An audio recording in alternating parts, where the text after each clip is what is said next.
head football coach at Burnt Hills, and that would be Matt Shell is in the house tonight along with his son Jacob. It's good to see you, Coach, and thanks for coming down, making the trip down. Appreciate it. Let's first of all start, for those who are following Jacob and his health, and he's here tonight. Let's go ahead and start there. Back in 2008, diagnosed with cancer, and was a long year, a couple of years for you, struggling through that, everything. Where do you stand with that right now, Coach? Everything is going very well right now, thank you. Just healthy, back at school, doing things that every 10-year-old do now. So it's it's been a great last couple of years. It's been doing great. Treatment was rough. That's great. But all in all, everything's doing well, and he's having a great school year so far. Well, that's great. It's good to see that Jacob is here tonight, healthy, doing well. That was really a scary period, and you were trying to bounce. I remember those. Everyone was doing stories, and you were coaching football games. And after the game, we'd ask you about the game, and then the next question would be, and how's Jacob doing? And that went on for quite some time. It did. It was, the Capital District and the Burnt Hills community were just outstanding to our family, and it was nice to see that people have a genuine interest in care, and our family really appreciated all the support that we got at that time and continue to get today. And your son, Jacob, was in Boston Children's Hospital. He's been at Boston Children's, and but most of the treatment was done at the Technology Center at Albany. And both, I know, phenomenal, and you say great things about them. And I know now, even today, you're trying to do what you can to raise money and to give back and to make people aware of what needs to be done if somebody, unfortunately, is diagnosed with cancer at a young age. Yes, my wife Kim our family started the Shell Strong Foundation, and what we're trying to do is just do a series of fundraisers to raise money for the Melody Center, and just try to do whatever we can to give back to that great hospital at Albany Med, and the great clinic that Dr. Pierce she's Jacob's doctor, and she's the main doctor there that worked with him throughout his treatments. And we also want to be able to raise money for Double H Ranch up in Lake Missouri. That's just a great place that does a lot of great things for a lot of young kids. It gives them a great opportunity to have a week every summer to just unwind and just enjoy the environment. Coach, I have the pleasure every year of, and our station is the media sponsor for the golf outing that they have in Sagamore every year, and Kelly and I were up there this year again, and the money that is raised and for those young kids, just to get them to camp for a week is so cool to do, and so many giving people. But when you hear the stories that come up and talk about where this money is going and the reasons behind it, wow. There is some. The Double H Ranch it's a magical place. It really is. That's a good way to put it, guys. It's on a place called Hidden Valley Drive, and you'll drive by it 2 or 3 times. But when you find the road, you turn in, and it's magical. You walk in, you wouldn't really believe it. It's what's back there for the kids. And they do everything for these kids, and it's staff, and doctors, and nurses, and just young kids that volunteer their summers to be with young kids to make a difference in their lives, and they do it every day, every year. They do a great job. So we're trying to help both places out and do the best we can. So that's what we're going to do. You're doing a great job, and to see Jacob here tonight, healthy and enjoying school. How old now for Jacob? Is this 10? He's 10. 10 years old. That puts him in what grade? 5th grade. 5th grade. All good, right? Everything's good. Right? All good. Everything is good with Jacob. That is fantastic. We're talking with Burnt Hills football coach Matt Shell, and I can't believe, Coach, that let's go ahead and turn our attention to your team and your program, and in the midst of another really good year, and it goes by so quickly. You'll play. This is it. Final game of the regular season against Queensbury this weekend, and off to the playoffs you go. Yeah, 7 weeks flies by. It does. It doesn't seem like yesterday we just started the whole thing. Playoffs are upon us.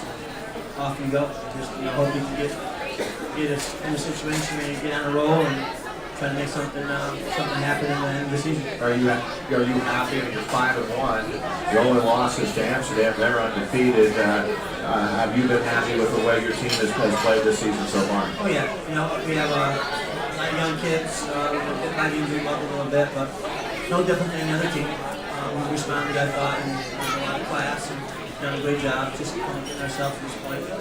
So, we're looking at a big game on Saturday, and, playoffs after that. So we're in the playoffs. It's just depending on are we going to be on home field for the first week or are we going to road. So the game Saturday is a big deal as far as home field for the first round of playoffs. Is that a good matchup for you? How do you match up with Queensborough on Saturday? It's tough to say. It's just they're a big physical team. They have some very talented players, so I think I like our kids, but they have a heck of a football team as well. Coach, how have you built this program the last 10 years? I mean, I've said before, it seems like Burn Hills is good every year, what degree of good you are. It's still a small school. How are you able to keep the football program year in, year out, being very, very competitive? Well, we've been fortunate to have a good amount of kids, and I stress to them I want them to play multiple sports, because I think that translates on the football field very well. I don't want them just concentrating in one area, and I think that the kids we have on our team, quite a majority of them play two, and some play three sports, so I think that helps us.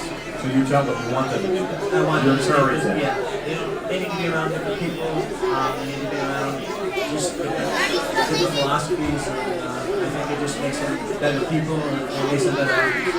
That's good to hear, and I don't know if every coach has that philosophy, but that's an interesting one that you have. Because sometimes you get to the high school level and you start focusing on just one sport, you don't do any others, and I'm not so sure that's so healthy. So I'm glad to hear you say that. How about the feeder programs going into the Burn Hills and the young ones that you see? When do you start paying attention to the other levels below you, knowing what's coming up through the ranks? Our Pop Warner program does an outstanding job. We have a great group of coaches that work well with young kids. We have a great continuity in our whole staff in general. I think that's a big thing to be a successful program, is having continuity. Our freshman coaches have been together now for a few years. And you watch those guys when they're freshmen, you get a chance to watch them grow and play and just kind of see them mature, and it's always nice. Again, our whole staff's been together. I'm the head coach. We have the same group of coaches, and we all know what we can get done. And they know what I'm looking for, and as far as what we want out of our kids. And, it's a good situation that way. How good is this Amsterdam team this year and undefeated? And is there a possible collision course here that you get them a second time around? And you told me the first time you played, you turned the ball over 7 times. We set the game of football back a few years ago. But nonetheless, that's all part of it. And playing in Amsterdam and how they played, and we just didn't do what we needed to do. We did a great team that night. And still was a relatively close game despite the 7 turnovers. It was 23 to 7. So, we didn't play well. They played well, and we're fortunate to get a chance to play them again. It will be week 10, and that'd be a sectional championship. So, we have a chance. So, the other 7 teams in the playoffs have a chance too. So we'll see how we do. Coach, we'll end it on this. So with Queensborough this weekend. Give me a couple of keys for a Burn Hills victory against Queensborough on Saturday. What needs to happen and go right for you to get a win? Always in a big game, field position is big. And limiting big plays. I think those two things. The kicking game is always huge, and that's all field position. So if we can be successful there, we'll give ourselves a chance. Has this been a good team from an offensive standpoint for you? And your quarterback and your wide receivers and running back, have you been able to generate some offense this season? Yeah, no, we've been pretty good offensively. We've had a lot of different kids step up. It hasn't been any one kid. It's been a collective group of kids. So, we've had a quarterback run for a couple touchdowns or throw for a couple. We've had different kids. Each week another kid steps up. So it's been good being able to balance things around like that and spread them around. And it's nice not to have one person that you have to rely on week to week. It's always been a different kid. So hopefully Saturday we'll have a group of kids step up and have a good day. Well, listen, you're a classy guy, and we've always had a good relationship with you over the many years. And good luck this weekend. Good luck in the postseason. Great to see you and take it here tonight. Thank you for having me. All right, that's head coach Matt Shell. the football coach at Burn Hills, getting ready for the final game of the regular season. On to the postseason we go. Nice job, man. Rodger, can we start the rant out with Matt? Matt wants to talk about some college football. So we get some people excited about some college football out here. I need some ranters.